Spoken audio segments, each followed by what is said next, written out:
অঙ্কটা একটু ভালো করে দেখে বুঝি যে কি ব্যাপার। প্রথম হচ্ছে এ বি কে ১২,৫০০ টাকায় একটা ওয়াশিং মেশিন বিক্রি করলো। বি প্রফিট করলো ১৫০০ টাকা।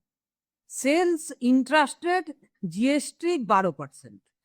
যে অ্যামাউন্ট অফ ট্যাক্স বি কে সেন্ট্রাল গভর্নমেন্টকে পে করতে হবে সেটা হচ্ছে ফার্স্ট কোয়েশ্চেন। যে অ্যামাউন্ট অফ ট্যাক্স স্টেট পেল second question. Total tax consumer মেশিনটার জন্য কেনার সময় দিল সেটা হচ্ছে থার্ড কোয়েশ্চেন। ব্যাপারটা বোঝা গেছে? এবারে আমাদের দেখতে হবে যে ১২,৫০০ টাকা যখন বি এ কে দিয়ে কিনলো তখনই ও একটা জিএসটি দিয়ে দিয়েছে, কিন্তু তারপরে বি প্রফিট করলো কত? ১৫০০ টাকা। তাহলে ওর গ্রস প্রফিট হচ্ছে ১৫০০ টাকা। তার উপর ও ৬% দেবে স্টেটকে, ৬% দেবে সেন্টারকে। কারণ এটা একটা inter state transaction. GST rule অনুযায়ী ৬% যাবে ইয়েতে, স্টেটে, ৬% যাবে সেন্টার।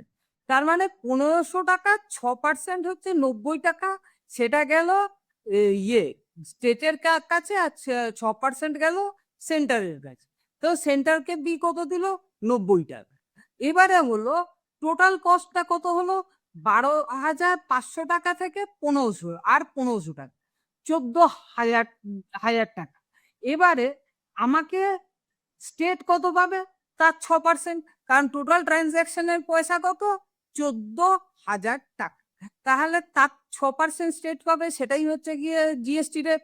তাহলে ৬% ১৪,০০০ টাকার কত হলো? ৮৪০ টাকা। এবারে কনজিউমার যে কিনলো সে ১৪,০০০ টাকা দিয়ে কিনলো, কিন্তু সে ৬% স্টেটকে দেবে, ৬% সেন্ট্রালকে দেবে ওই ১৪,০০০ টাকার উপর। কারণ ১৪,০০০ টাকা হচ্ছে টোটাল অ্যামাউন্ট, ৮৪০ হচ্ছে ৬% স্টেটকে, ৬% সেন্ট্রাল। তাহলে টোটাল কত হলো? ১৪,৮৪০ প্লাস ৮৪০। তাহলে সেটা হলো ১৫,৬৮০। তো টোটাল মানে ১৪,০০০-এর ১১২% কনজিউমার দিল, কারণ সে সম্পূর্ণটা কিনলো। এটা বোঝানোর জন্য আমি ভিডিওটা করেছি। এরপর কি করে স্টেপ বাই স্টেপ করতে হবে সেটা আমি পরে দেখাবো। এমএল আগরওয়াল থেকে ইন্সপিরেশন নিয়ে নিয়েছি, আপনারা এটা কিনতে পারেন, খুবই সুন্দর বই। Thank you for watching. এবং এর পরের ভিডিওতে কি করে মানে লিখে লিখে করতে হয় সেটা আমি বুঝাবো। Thank you for watching.